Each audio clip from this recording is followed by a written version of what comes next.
noite. Hoje vamos conversar com o Davi Miranda. Esperar ele entrar aqui. Davi Miranda de São Luís, secretário do Movimento Brasil Conservador.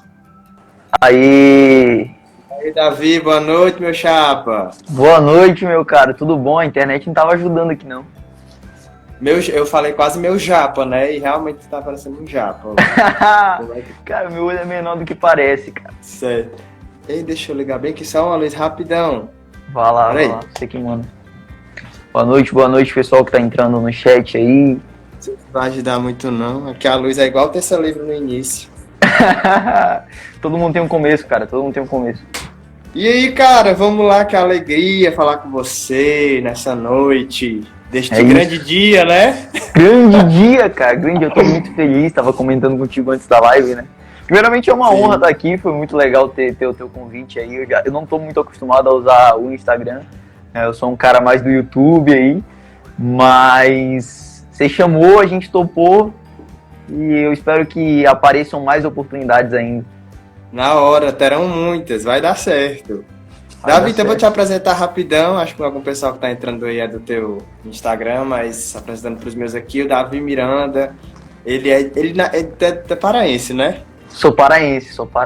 Mas mora na ilha, São Luís, Maranhão, ele é secretário do Movimento Brasil Conservador, membro do Instituto Padre Antônio Vieira, estudante de economia, né?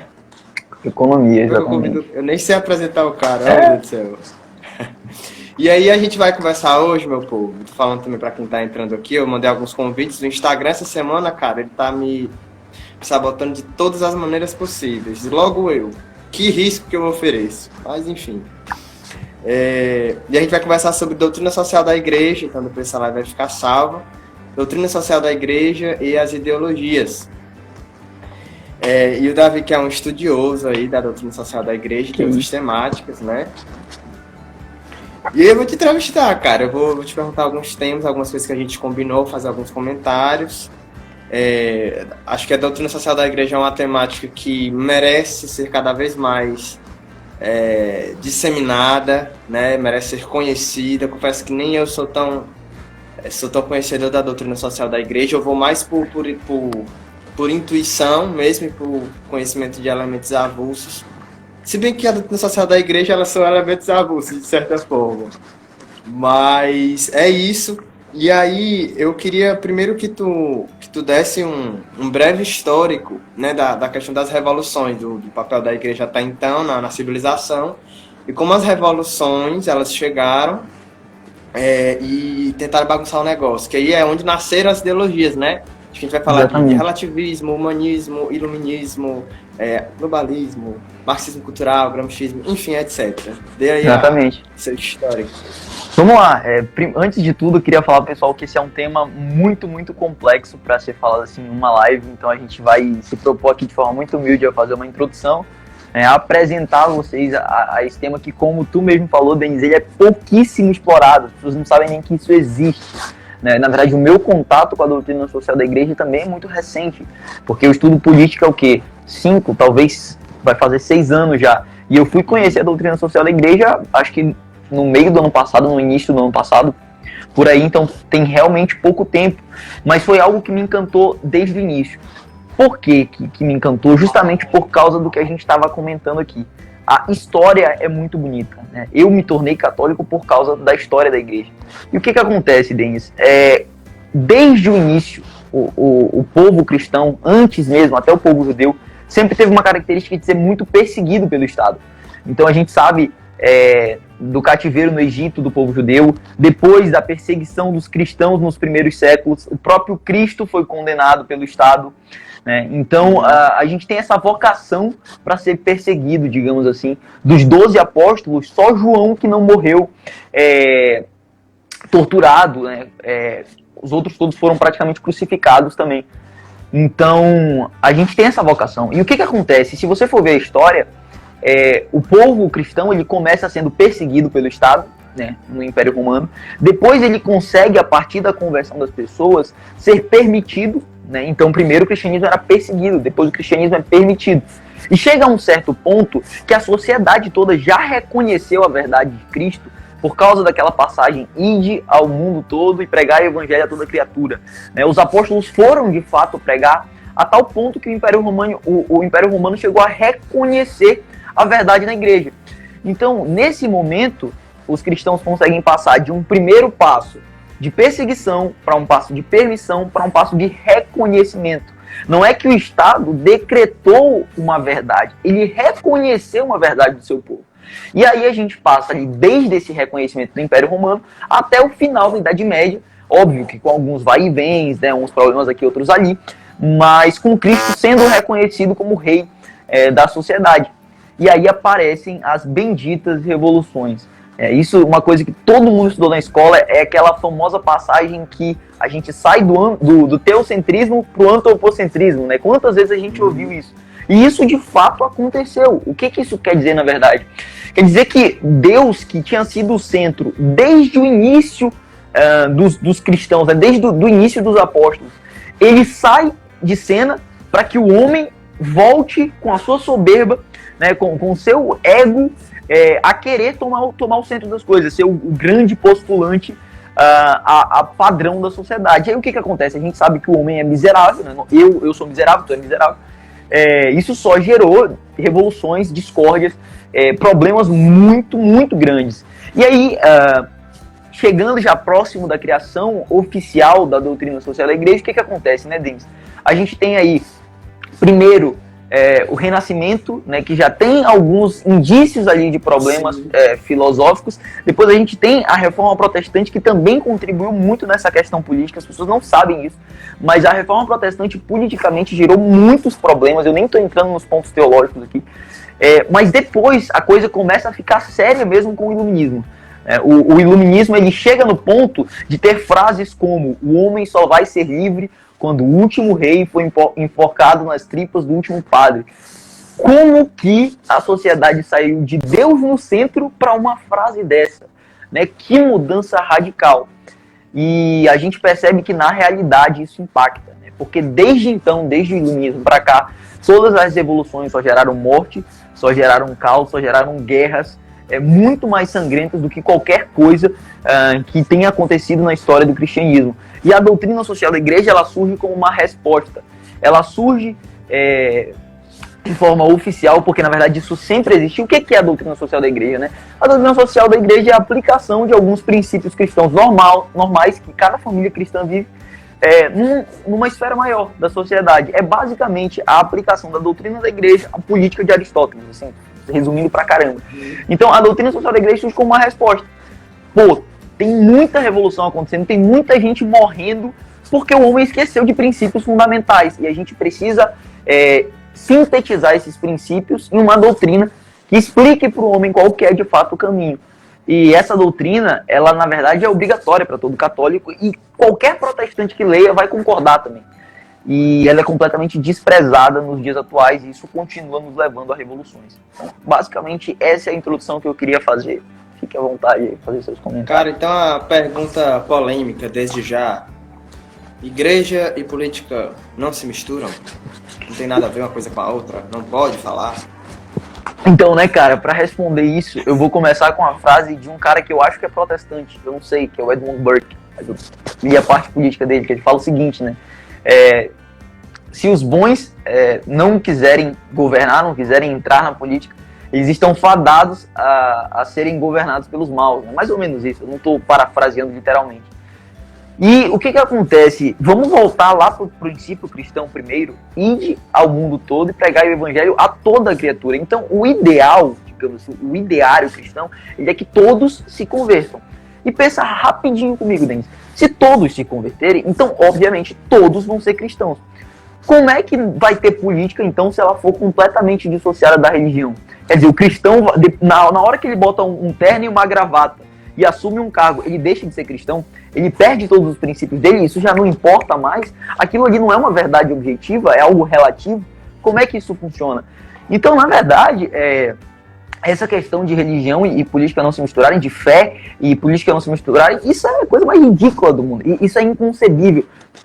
Todas as sociedades que sobreviveram por muito tempo foram baseadas em certos pilares morais de suas religiões. né? Desde antes, e aqui eu não estou falando mais de cristianismo, entendeu? Eu estou falando de sociedades no geral. Você pega o mundo árabe baseado no islamismo, o mundo oriental um pouco mais para lá, baseado, por exemplo, em princípios budistas, ou então mesmo os índios, as tribos têm deuses, né? São politeístas. Então perceba, está intimamente ligado em qualquer esfera da sociedade a relação entre religião e política. Se você dissocia essas duas coisas, o que acontece? Outras coisas assumem o papel da religião. E é justamente isso que começa a acontecer nas revoluções, né? A gente falou aqui, já começando, sobre o Renascimento, que é o momento, principalmente no Iluminismo já, né? Que é o momento em que o homem toma o papel de Deus. E de lá para cá, outras coisas foram tomando o papel de Deus. E todas essas coisas são absolutamente condenáveis. E a gente vê muitos cristãos que sequer sabem que são condenados.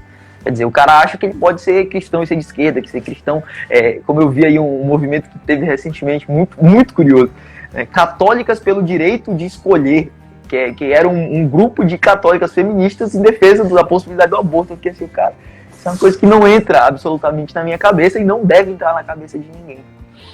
Mas Davi, tem uma pergunta aqui na tua linha de pensamento, ó. Muitas pessoas se escondem nesse ponto polêmico para não viverem a verdade. Exatamente. Eu acho que essa pergunta ela é muito precisa, porque o que acontece, cara, eu tava vendo agora um vídeo do Terça Livre e o Paulo Eduardo Martins fez uma pontuação que me deixou refletindo antes da live, que ele falou assim, a pior censura que tem é a autocensura. E se você for ver, as pessoas têm medo de falar a verdade.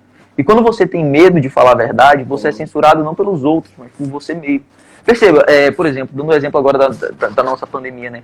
Ninguém tá de fato ficando em casa porque o Estado tá mandando. A pessoa tá ficando em casa porque ela tá com medo de sair, né? Então, eu vou gravar um vídeo em breve no meu canal falando sobre o que move as pessoas, né? Quais são as motivações. Se a pessoa tem como única motivação ser famosa, ser aceita, ter poder ou qualquer coisa do tipo, o que vai acontecer? Ela vai ter medo de defender a verdade. Ela não vai ter coragem de falar coisas que são aparentemente polêmicas. Né? E percebam, né, os cristãos sempre foram assim, né? São João Paulo II fala, temos que defender a verdade ainda que voltemos a ser apenas 12.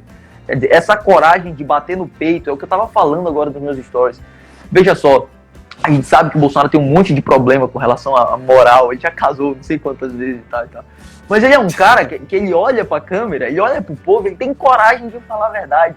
E isso parece uma coisa totalmente deslocada do mundo real. E justamente o que a moça falou é muito verdade. Faltam pessoas com coragem, de fato, de defender a verdade. Por isso que não se entra nesse tipo de assunto mais polêmico. Inclusive, dentro dessa temática, essas lives, eu comecei com os vídeos, na verdade, né? Depois da pandemia, eu fui surtando com algumas temáticas, que eu ia vendo os absurdos que estavam acontecendo, a gente não estava na nossa vida normal, e fomos totalmente roubados da nossa vida normal por uma série de fatores, em primeira mão, não sanitários, geopolíticos, nós sabemos.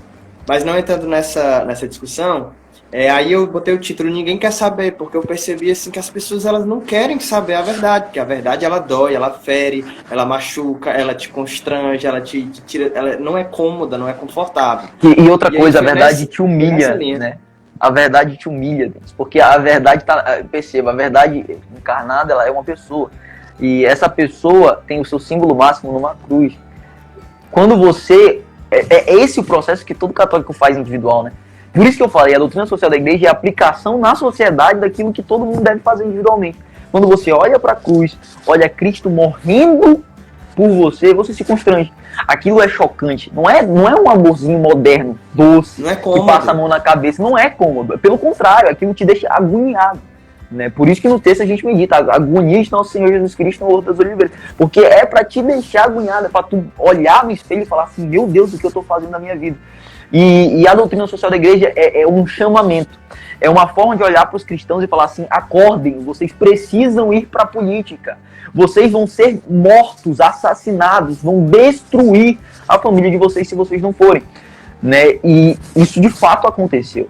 Né? Eu acho que a gente pode ir entrando em alguns exemplos práticos disso, né? Porque o que acontece também, né, Denis? A gente vê que muitas vezes as pessoas pensam que foi uma deturpação. A gente escuta muito isso. Deturparam Marx, deturparam os liberais, né? Deturparam Locke, deturparam todo mundo.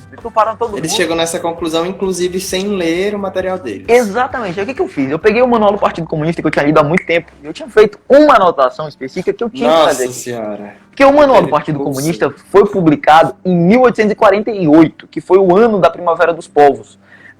Cronologicamente, o que acontece? A gente tem ali o Iluminismo, a Revolução Francesa em 1789, e depois disso, outros vários países seguem essa linha revolucionária, que começa com o liberalismo.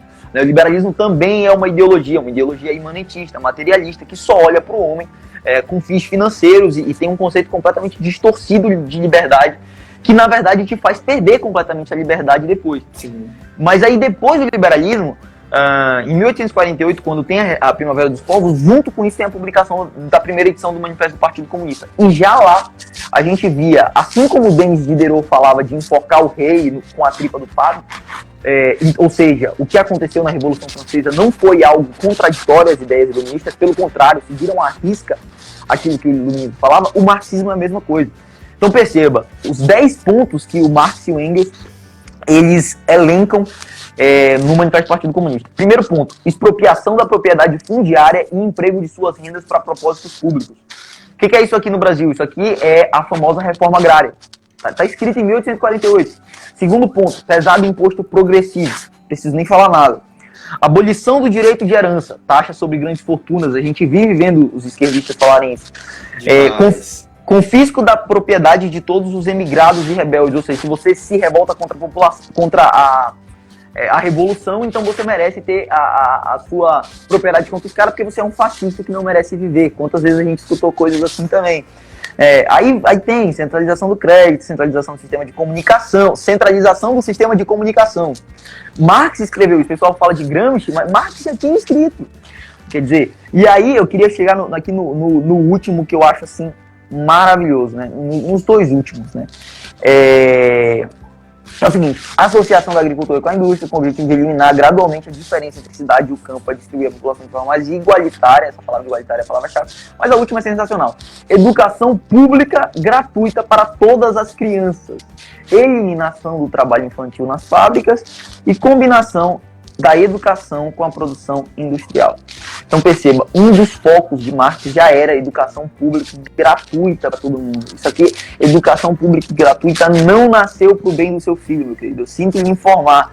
Nasceu, na verdade, para fazer o seu filho virar um revolucionário. Então tudo isso que a gente vê sendo aplicado hoje já estava escrito em 1848. Quer dizer, não deturparam nada de Marx, não. Cumpriram à risca o que o cara falou. Pegaram em armas, fizeram revoluções, mataram católicos, cristãos, mundo afora. E ainda tem gente que, em pleno 2020, depois de inúmeras provas históricas, provas teóricas, provas práticas, continua acreditando nisso. O que é a doutrina social da igreja? É uma resposta. É um tapa na cara e fala assim, meu filho, abre o olho, acorda, existe um mundo real, existem princípios cristãos que fundaram a civilização ocidental. O Papa Bento XVI, ele tem um discurso icônico, que ele, basicamente, ele formata o que é um conservador católico.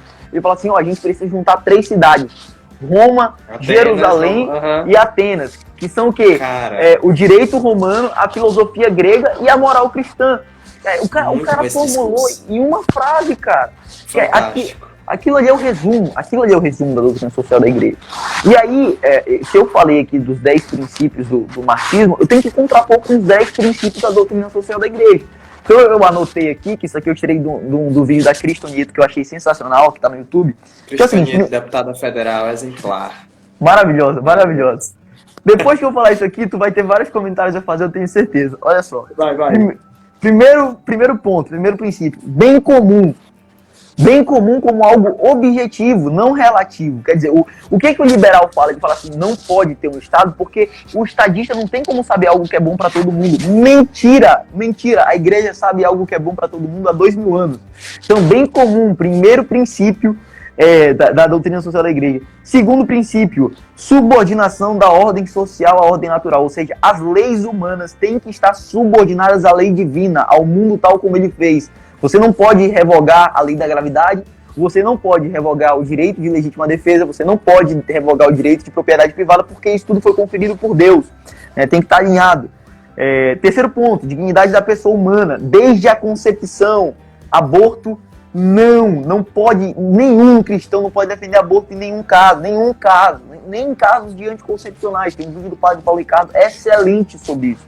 4 pontos, solidariedade, mas solidariedade diferente de assistencialismo, praticada de forma voluntária, através do dízimo das pessoas, das contribuições voluntárias, principalmente por meio da igreja. 5º princípio, justiça, sem adjuntos adnominais que mudem o sentido da palavra. Não é justiça social, não é justiça cultural, é justiça, tem que ser justo, tem que fazer o que é certo. Não tem que ficar usando a justiça como uso político, como a gente vê hoje. 6º ponto, antimaterialismo. Né, contra essa ideia liberal de que o dinheiro move tudo. Se você tem um país que é unicamente baseado em princípios liberais, ele mesmo vai destruir o seu próprio capitalismo. Você tem que ter pilares morais. A gente viu isso acontecendo na prática. Né? Olha só o que aconteceu com a França depois da Revolução Francesa. A gente vê em que ponto chegou. Né? Antissocialismo, quer dizer, o socialismo é condenado pela igreja formalmente em inúmeras encíclicas. Socialismo, comunismo, e perceba, renovaram, das coisas novas. E perceba, ele é condenado, não está especificando o socialismo marxista, meu filho, é qualquer socialismo. Então, gramscismo está condenado, ideologia de gênero está condenada, feminismo, está tudo condenado pela igreja. Quer dizer, você pode chamar aquele seu amiguinho da teologia da libertação de herege à vontade, que tem que estar respaldado pela doutrina. E aí a gente continua, princípio de subsidiariedade, né? A família tem que ter autonomia para fazer aquilo que ela consegue fazer sozinha. O Estado não pode se meter na família. O município tem que ter autonomia porque ele consegue fazer sozinho. O Estado maior só vai fazer o que nenhuma das entidades menores consegue fazer. Então, quer dizer, o princípio da subsidiariedade é importantíssimo. E assim outros, direito à propriedade privada e direito natural. Né? São os 10 princípios da DSI. Aí você confronta esses 10 princípios com qualquer doutrina liberal e você vai ver que tem problemas. Você confronta com qualquer doutrina esquerdista e você vai ver que tem problemas. Você confronta qualquer doutrina positivista e vai ver que tem problemas. E por que é que tem tanto cristão que defende essas ideologias? Que o cara não sentou a bunda na cadeira e não estudou. Ninguém teve coragem de falar pro cara isso aqui. E aí a gente entra em outros problemas da igreja. Mas basicamente esse era o comentário inicial que eu queria fazer. Agora fica à vontade de fazer os comentários. Eu tô no chão. Não, eu até anotei, eu fui vendo vários pontos, achei muito interessante como, por exemplo, tu falou até do princípio de subsidiariedade, como bate de frente com as ideologias globalistas, né, totalitárias, porque eles vão totalmente na contramão. Eu não tinha pensado isso.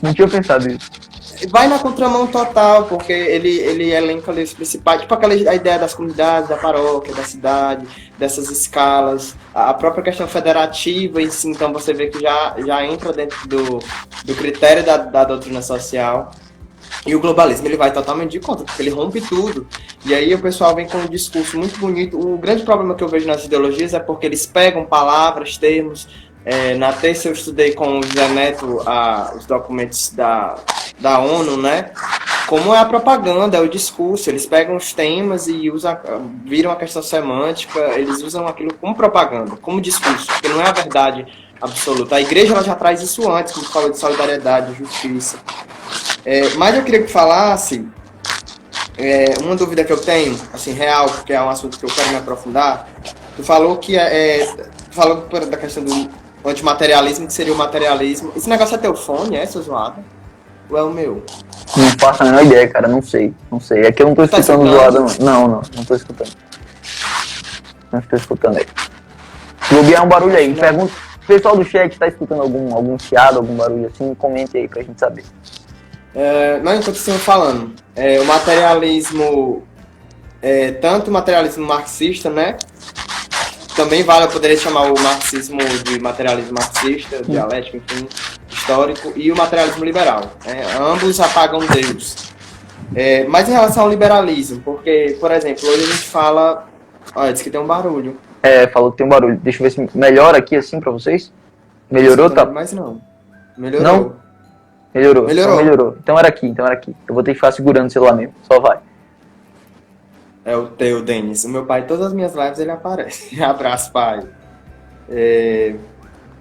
sobre a questão do livre mercado, porque você disse que o liberalismo é uma ideologia, mas então como é que você é católico e defende o livre mercado? Como é que você pode defender o capitalismo? E a gente precisa entender a dissociação. Que nível de livre mercado a igreja acolhe dentro da sua doutrina, daquilo que ela defende, né? Qual o limite, né, do liberalismo? Como é que o Papa chama?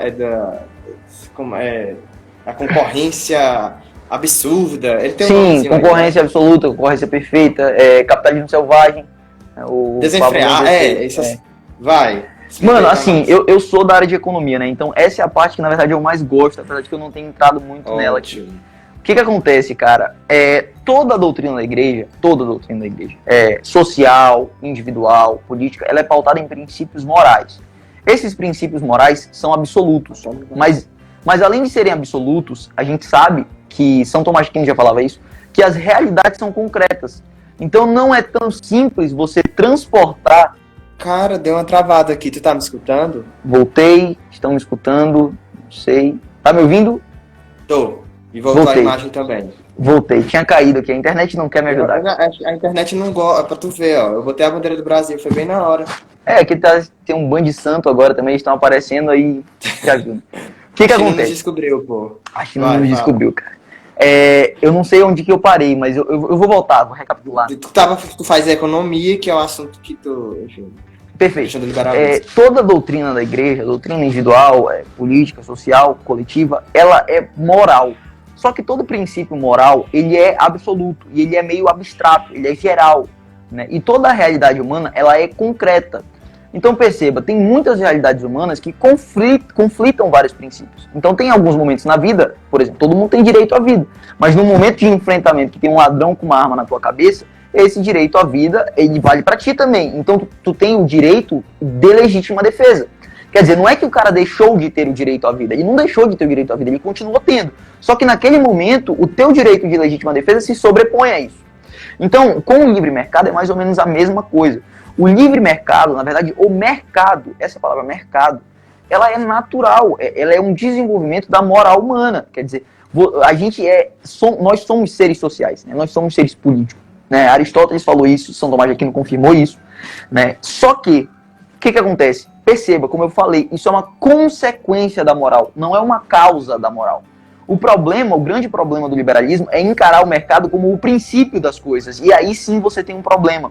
Porque se você encara o mercado como um princípio, você passa a permitir tráfico de escravos, você passa a permitir livremente venda de drogas, você passa a permitir que puteiros estejam do lado de escolas públicas. Quer dizer, por uma perspectiva de livre mercado, não tem nada que impeça esse tipo de coisa.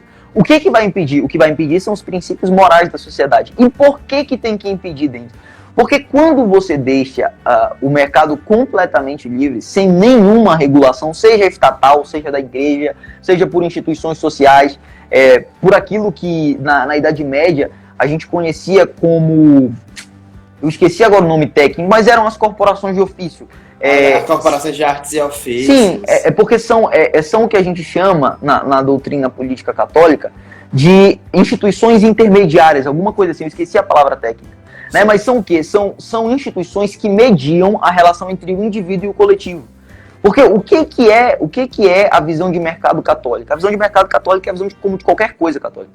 Você tem o indivíduo e você tem a sociedade. Ambos são interdependentes. Você não pode ser um coletivista marxista que acha que tudo tem que ser resolvido na esfera do igualitarismo, mas você também não pode ser um individualista radical que acha que você pode fazer qualquer coisa da sua vida, contanto que isso não fira o PNA, né, o princípio de não agressão, que é o Deus dos liberais, que está tudo bem. Então, quer dizer, qual que é o limite do mercado? O limite do mercado é a moral cristã. No momento em que o mercado vai completamente contra a moral cristã, certas coisas têm que ser abolidas e certas têm que ser limitadas. Tanto é que tem um caso engraçado, que, se eu não me engano, acontece até com Santo Agostinho isso, que os bispos eles são forçados a escolher aonde ficavam os puteiros. Porque, eu não sei se já ouviu essa história, isso é muito curioso. Porque eles perceberam que no caso exclusivo desta coisa, era impossível proibir completamente. Então você precisava, né, de escolher o menos pior, digamos assim. E o que é isso também, Denis? Por mais que pareça um exemplo muito absurdo, mas é verdade, aconteceu. Sim, sim. Por que é assim que funciona? Porque não existe paraíso na Terra. Veja só, essa é a grande diferença da doutrina social da igreja, da realeza de nosso Senhor Jesus Cristo, para a doutrina marxista ou para qualquer outra ideologia que acredita que tem um paraíso aqui. A gente está vivendo na realidade. O que a gente quer fazer é converter as pessoas e, por meio dessa conversão, converter a sociedade. Então é como a Cris fala, Cris tem um discurso brilhante sobre isso. Cristo foi decretado rei, como no México aconteceu na Contra-Revolução Cristeira, viva Cristo Rei, né? Porque primeiro ele era rei da minha vida, ele era rei da minha casa, ele era rei do meu bairro, depois ele virou, é uma consequência, assim como nos primeiros cristãos. Então, o mercado, beleza, o mercado ele tem que acontecer, ele é natural, ele é um desenvolvimento. Perceba, um dos princípios da doutrina social é o direito à propriedade privada, é o nono princípio. Então a igreja não despreza isso, só que ela entende que isso tem que estar subordinado ao poder supratemporal e que tem que ter algumas coisas que elas têm que ser proibidas, inclusive para o bem do próprio mercado. Quando não há nenhuma proibição, quando é proibido proibir, o que acontece é que esse mercado se volta contra ele mesmo, que é o que a gente vê acontecendo com os metacapitalistas. Quem que financia o globalismo? São metacapitalistas, são bilionários, caras que enriqueceram demais.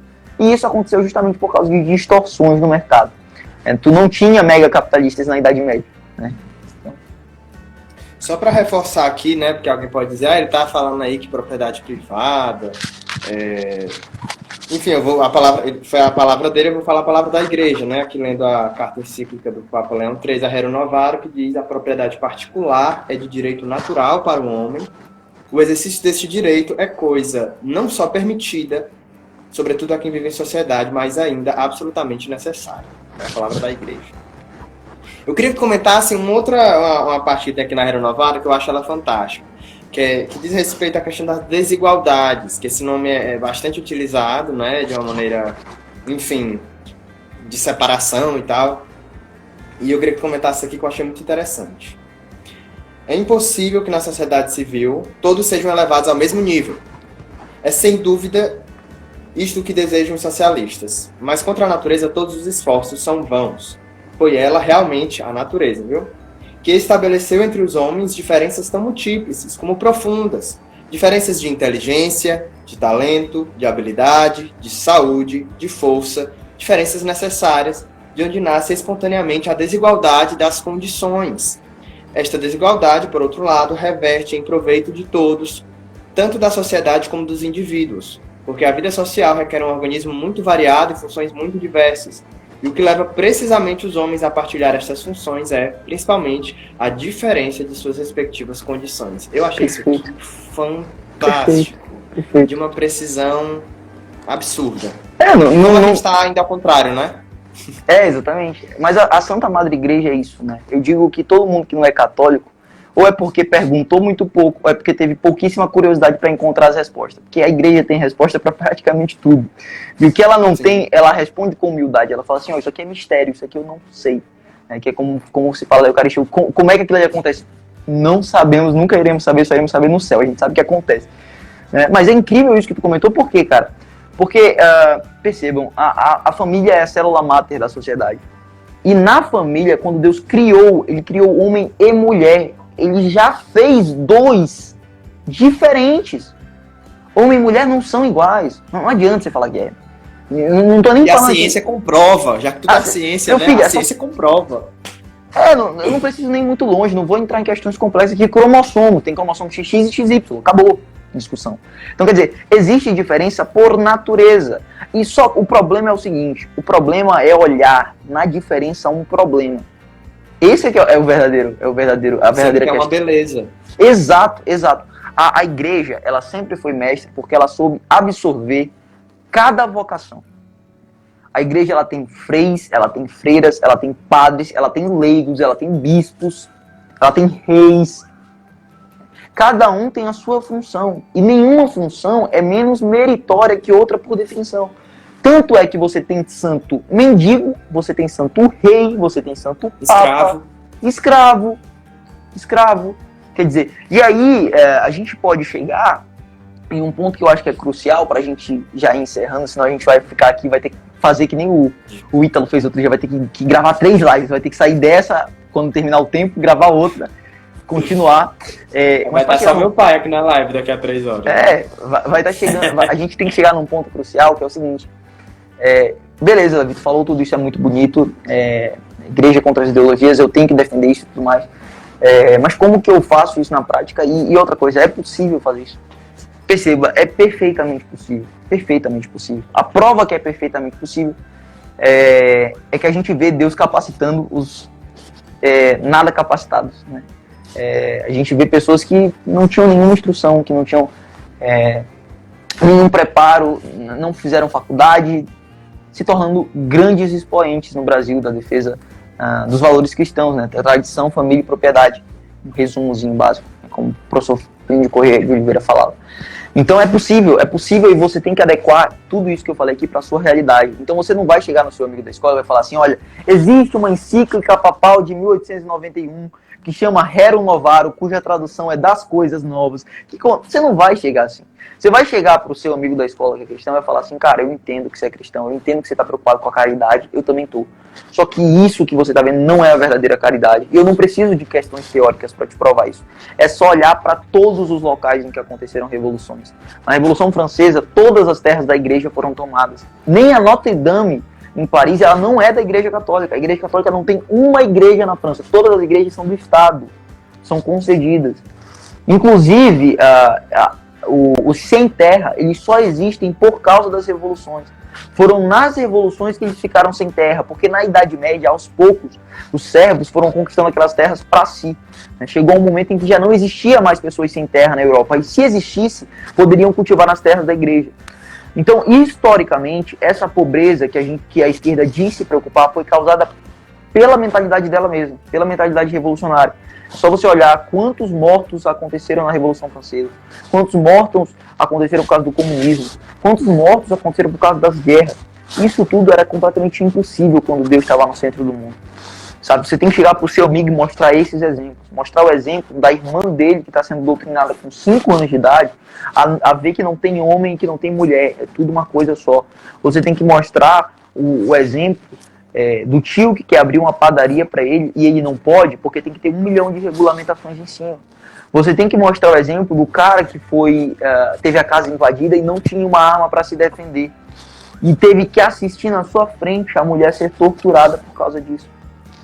Você tem que mostrar o exemplo do STF dizendo que a partir de tantas coisas pode matar uma criança. Quer dizer, não era criança com 1 mês, não era criança com 2 meses. Não, mas no 3º mês virou criança. Aí não pode mais, mas no início pode. Então você tem que mostrar esses exemplos, você tem que chegar pro cara e falar assim, olha, o cristianismo, ele não é uma tentativa de te forçar a enxergar a realidade, ele é a consequência do momento em que você enxerga. Não à toa que os filósofos antes de Cristo chegaram à conclusão de que era necessário existir um Deus. É possível provar um Deus de forma racional. Então você tem que olhar para a doutrina social da igreja, você tem que olhar para a civilização construída pela igreja. Tem um livro muito bom sobre isso, como a igreja construiu a civilização ocidental. Para os princípios e valores cristãos que baseiam, que dão fundamento a tudo aquilo que a gente vive hoje. A possibilidade de eu estar fazendo essa live, isso aqui só existe porque em algum momento a igreja ajudou na ciência, ajudou em tantas outras esferas do conhecimento. Então você tem que olhar para a realidade, olhar para a doutrina e falar assim, eu não vou ser que nem os caras que a moça comentou aqui mais cedo, eu não vou ser um medroso, eu não vou ser um covarde. Eu não vou fugir da cruz, eu vou olhar para a cruz e vou persegui-la. E por isso eu vou ser perseguido pelo mundo. E eu vou ser perseguido pelo mundo, batendo no peito e falando assim, muito obrigado Deus por ter me permitido ser perseguido. Essa que é a verdadeira visão de um cristão. É a visão do Papa São Pio X falando que o modernismo é uma heresia. O que é o modernismo, Denis? É a junção de toda essa bodega que a gente falou aqui. Progressismo, iluminismo, comunismo, marxismo, globalismo. Isso tudo está dentro do modernismo. É a coragem de olhar para aquele seu professor e falar assim, olha, você pode ficar falando aí, doutrinando as pessoas por 100 anos, mas para que a verdade prevaleça, basta que ela seja dita. E enquanto eu estiver vivo, eu vou ficar dizendo a verdade para você. Então é essa determinação, essa vontade, essa coragem, essa sinceridade E uma sinceridade que se baseia no fundo, no contrário do que baseia os iluministas. Que não se baseia na ideia de que o homem é o centro, mas que eu sou tão miserável, mas tão miserável, e Deus é tão bom, mas tão bom que até de mim ele consegue fazer um bom instrumento. Então esse é o segredo, é isso que tem que mover um cristão, como eu falei, eu vou fazer alguns vídeos sobre isso no meu Instagram em breve, espero que vocês que estão aqui possam assistir, tá? Mas esse era o recado que eu queria deixar na live. Sigam o Davi, pessoal, sigam o Davi, por favor, esse menino é um gênio. Sou nada. Mas esse era o recado, Denis. Acho que a gente conseguiu passar muito bem. Eu achei que fosse ser desafiador falar tudo isso numa live. Eu anotei aqui uma folha de caderno inteira, fiquei estudando a tarde toda para dar um jeito de transformar em algo didático. É uma coisa que eu venho estudando há 5 anos, passar em 1 hora é muito difícil. Né? Eu já vi aqui. A gente não tem como esgotar esse assunto de forma nenhuma. Se a gente for estudar ideologia por ideologia, dá muita live, meu amigo. Eu vou fazer um curso sobre isso no MBC, não sei quando ainda. Esperando. Cara, aproveita e fala do MBC, fala do vou falar do MBC. Secretário e do Congresso, convido o pessoal. Quanto tempo a gente ainda tem de live? Eu não sei quanto tempo a gente ainda tem. Cara, acho que ainda tem 5 minutos, 7 minutos. Tá acho bom, que até tá mais, bom. que a gente atrasar um pouquinho, então uns 10. Não, tá bom demais, então, né? Então tô tranquilo. Cara, tu foi muito conciso, tu tá usando muito bem as estratégias lá do Street Trade lá. Então, vai, fala do MBC. Vamos lá, pessoal. Pra quem não me conhece ainda, né? Eu sei que tem gente do canal do Denis aqui acompanhando. Eu sou secretário do Movimento Brasil Conservador, como ele falou no início, e sou membro do Instituto Padre Antônio Vieira. O MBC é um movimento de pessoas que amam e rejeitam as mesmas coisas, que segue a definição de amizade de Santo Tomás de Aquino, idem velet, idem noli. É um movimento que não é só composto de católicos, que não é só composto de cristãos, mas que tem a essência do que eu falei aqui. É um movimento que busca a verdade. E isso é o mais importante. Se você quer ter coragem, quer estar num movimento que tem coragem de pegar essa bandeira que está no fundo da foto do Denis aí e honrar, Vou mudar a bandeira para ser polêmico. Aê, essa bandeira, essa é melhor. Se você quer um movimento que tem coragem de honrar essa bandeira, de olhar para a nossa história e falar a verdade, que tem coragem de sentar a bunda na cadeira e estudar, que tem coragem de defender os conservadores na hora que tem que defender e de criticar na hora que tem que criticar quando se você quer de fato fazer parte de uma mudança no país, se você quer defender esses princípios que a gente colocou aqui hoje, venha fazer parte do MBC. Sabe? Se inscreva inicialmente no nosso congresso, a gente está lançando agora um congresso online com mais de 35 palestras. Vai ser sensacional, vai ocorrer agora no final de semana que vem, de 29 a 31 de maio. Ele vai estar recheado de pessoas das mais diversas áreas, falando sobre várias dessas ideologias que eu comentei aqui, de vários aspectos da realidade. Então, de fato, conheça o MBC, se interesse, faça parte, nos siga nas redes sociais, é só procurar Eu Sou MBC. Né? O link do congresso é o seguinte: www.eusoumbc.org/congresso online, www.eusoumbc.org/congresso online. Então é isso, pessoal, conheçam de fato o movimento. O Denis faz parte, eu consegui arrastar ele lá pra dentro, ele sabe que é muito bom, o movimento tá crescendo, a gente tá se profissionalizando, e a gente vai mudar esse país. A gente não vai mudar esse país de uma forma revolucionária, não. A gente vai mudar esse país mudando o seu povo, convertendo o seu povo como os primeiros apóstolos fizeram. Né? E aí, complementando aqui, como eu falei, além de 38, viu? Palestrantes confirmados já. 38! Olha só que número maravilhoso. Caraca, não queria nem... Não, mas não queria... Tu sabe que esse número é o novo partido aí que vai surgir, né? Não queria comentar isso. Mas... Verdade. Coincidência ou não, eu não acredito né? Eu não acredito em coincidência, eu acredito em Deus, né? Esse congresso é a representação de uma aliança pelo Brasil. Cara, vai ser muito bom. Vai ser muito bom. E aí eu queria deixar o convite pro pessoal também. Seguiu a página do Instituto Ludovicense Padre Antônio Vieira, isso já é mais para quem tá aqui em São Luís.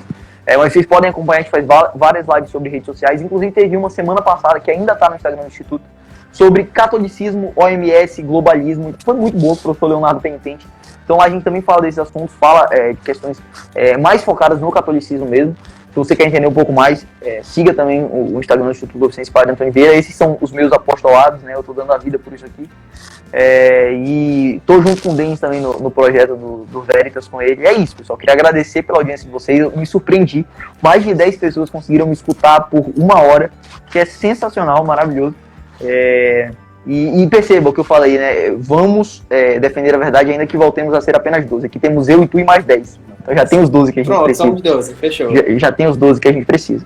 É isso, pessoal. Muito obrigado. Obrigado, Dente, pelo convite, pela oportunidade, cara. Foi muito Sabe massa que vai se mesmo. repetir, né? Vai. E o próximo vai ser no meu Insta. Já vai Se bem que se tu ficar muito importante no MBC, eu posso desistir da tua amizade. Que isso, cara. Nunca. Importante. Eu não esqueço de um amigo, cara. Se vier uma pessoa, juro pra você, isso é uma virtude que Deus me deu, assim, que eu agradeço muito.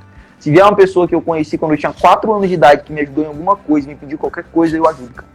Porque é esse sentimento. Eu só estou aqui por causa dos outros. Não é uma visão individualista. É uma visão de saber o seu devido lugar, né? E, enfim, também não sou nenhum bastião de virtude. Eu não estou falando isso. Pelo contrário, a gente sabe das nossas misérias, né, Denis? Quantas vezes a gente conversa, pô, tô com dificuldade nisso, tô com dificuldade naquilo. Nossa, hoje tá sendo exceção. Hoje foi um dia assim diferente. Foi sensacional. Hoje foi um dia maravilhoso. Um grande dia. Grande dia. Muito obrigado pelo convite. Cara, espero que Deus te abençoe muito teus projetos e projetos. Amém. Cara, Deus te abençoe. Estou muito feliz mesmo por essa live. Foi muito esclarecedor. Acredito que é um tema que a gente vai poder difundir cada vez mais, né? Também nos temas mais voltados para o conservadorismo, que o nosso conservadorismo ele não se dissocia da nossa fé, como tu falou. É unidade, exatamente, cara. O nosso trabalho, a nossa vida familiar, os nossos relacionamentos, tudo é uma coisa só. Unidade. Dá para criar, né? E assim, reforça aqui o convite pro congresso, tá? Só alguns nomes, assim, pouco, porque não dá pra falar tudo, mas vai ter Sarah Winter, vai ter Dom Bertrand, nosso príncipe da Casa Imperial, vai ter a galera do MBC aqui, o Maurício Costa, o Anderson Santos, são fantásticos, vai ter o Kim Paim, o cara dos dossiês, vários deputados federais também, Eduardo Bolsonaro, Daniel Silveira, Carlos Jordi, Carlos Nadalinho, o cara da alfabetização, vai ter o Abraão, vai entrar, cara, fantástico, o Alan do Terça Livre.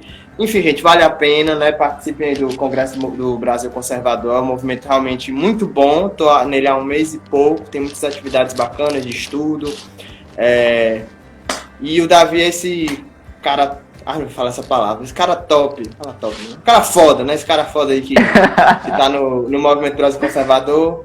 Tá me apoiando no projeto do Instituto Veritas, né? Que também é um esforço de levar essas informações para o meio católico. Eu estou começando as lives por aqui porque tem mais gente para atrair para lá. Então sigam o Instituto Veritas, sigam Eu Sou MBC, sigam o Instituto Padre Antônio Vieira, sigam o Davi, me sigam, você que é amigo dele aí, e vamos nos apoiar, vamos interceder uns pelos outros, que a vitória já é certa, como diz o Peter Griffith, Como Vencer a Guerra Cultural. A vitória é certa. O meu imaculado coração triunfará. Amém, meu irmão. Cara, muito obrigado, viu? Muito obrigado mesmo.